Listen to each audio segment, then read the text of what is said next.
Bon, maintenant, les feux de forêt font toujours rage en Europe. On compte des milliers de nouveaux évacués en France, aussi en Espagne. Et en Gironde, bien, il y a un département français du sud-ouest. Les flammes ont détruit au moins 12 500 hectares. C'est plus que la superficie totale de Paris. En Espagne, il y a près de 130 000 hectares de forêt qui ont brûlé depuis le début de l'année. Et d'ailleurs, à 22 h, on va discuter de la situation avec un journaliste qui est basé à Madrid.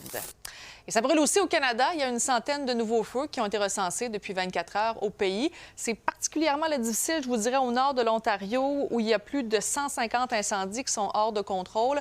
Bon, au Québec, on parle d'une centaine de feux qui sont actifs, mais présentement maîtrisés. La plupart, bon, c'est en zone nordique. Checkez maintenant Alex sur le plateau. Salut, Alex. Allô. Alors, l'interdiction de faire des feux à ciel ouvert a d'ailleurs été levée donc ce lundi. Ça veut dire que la situation, quand même, s'améliore un peu chez nous, comme on vient de le voir. Oui, ça s'est stabilisé chez nous. En ce moment, le danger d'incendie qui se situe entre bas et modéré au Québec, donc ça va plutôt bien. Ça va mieux que la semaine passée. J'ai une situation pour vous montrer là, la fumée des feux de forêt présentement au Canada. Vous voyez, c'est assez intense. Partout au Canada, nord des États-Unis, nous, on est relativement épargnés. Et pour ça, on doit remercier la météo, plus précisément la pluie. Le nord du Québec a connu plusieurs épisodes pluvieux ces derniers jours. C'est venu aider le travail des pompiers.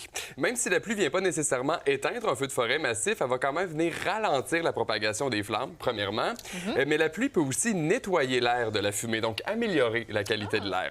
C'est qu'en tombant, les gouttes de pluie vont traverser la couche de fumée, vont capturer une partie des particules en suspension et les ramener jusqu'au sol. En général, là, on a besoin d'une bonne averse. Ça va être suffisant là, pour nettoyer la couche d'air près du sol. Mais quand la fumée s'étend sur plusieurs kilomètres d'altitude, là, ça nous prend des pluies abondantes ou plusieurs systèmes météo pour bien nettoyer tout ça.